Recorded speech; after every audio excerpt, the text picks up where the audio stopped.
Passport অফিসে গেলাম একটা জরুরি পাসপোর্ট করার জন্য। জিজ্ঞেস করলাম কতদিন লাগবে। ওনারা বললেন সাধারণত 12 দিনে পাওয়ার কথা, তবে এখন বই সংকট, 1 মাসও লাগতে পারে।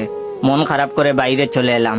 অমনি এক দরবেশ বাবা ডাক দিল, হে বৎস, মন খারাপ করে কোথায় যাচ্ছিস? তোর কি লাগবে আমাকে বল।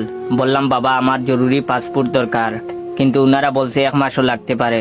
উনি বললেন হক মাওলা, দেখি তোর কাগজপত্রগুলো। তারপর দরবেশ বাবা আমার কাগজগুলো নিয়ে ফচাত করে ছিঁড়ে ফেললেন। তারপর নতুন ফর্ম দিয়ে বললেন এটা পূরণ কর। আমি বললাম বাবা আমি তো অরিজিনাল কুমিল্লার রসমালাইয়ের মতো খাঁটি ফার্স্ট ক্লাস গেজেটেড কর্মকর্তা দিয়ে সত্যায়িত করে এনেছিলাম, এখন আবার গেজেটেড কর্মকর্তা পাবো কোথায়? বাবা বললেন আমার চেয়ে বড় কর্মকর্তা আর কে আছে রে এই জগতে, তুই পূরণ কর। সত্যায়িত আমি করব। ফর্ম পূরণ করে বাবার হাতে দিলাম।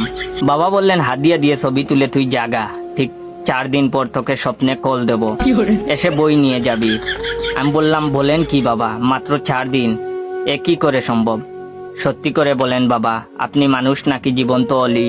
পাসপোর্ট অফিসের লোকজন বলে 1 মাস লাগবে, আর সরকারি নিয়মে 12 দিনের নিচে কোনোভাবেই বই পাওয়া যায় না, কিন্তু আপনি 4 দিনে কিভাবে দেবেন? তিনি বললেন এসব তুই বুঝবি না রে, সব উপরওয়ালার লীলা খেলা, তাড়াতাড়ি টাকাটা দে, উপরওয়ালাকে দিয়ে আসি। 6,500 সরকারি ফি আর বাবার হাদিয়া 8,000, মোট 14,500 টাকা দিলাম। বাবা কাগজপত্রগুলো নিয়ে উপরওয়ালার কাছে চলে গেলেন।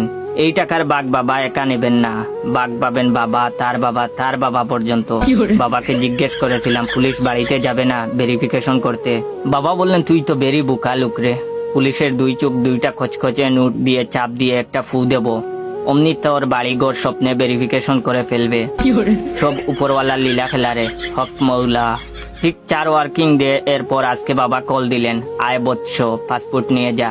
আজকে 9 অক্টোবর, অথচ ডেলিভারি স্লিপে লেখা ডেলিভারি ডেট 15 অক্টোবর 2023।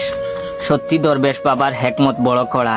আমি বাবার চরণ দুটিতে লুটিয়ে পড়লাম। বাবা আপনি সেরা, আপনার পদধূলি দেন। হাসপাতাল, বিআরটি, পাসপোর্ট অফিস, ভূমি অফিস সহ সরকারি সব প্রতিষ্ঠানের আশেপাশে এমন অনেক দরবেশ বাবা দলে দলে বসে জিগিরে আসগারে মত্ত আছেন। উপরওয়ালার সাথে উনাদের ডাইরেক্ট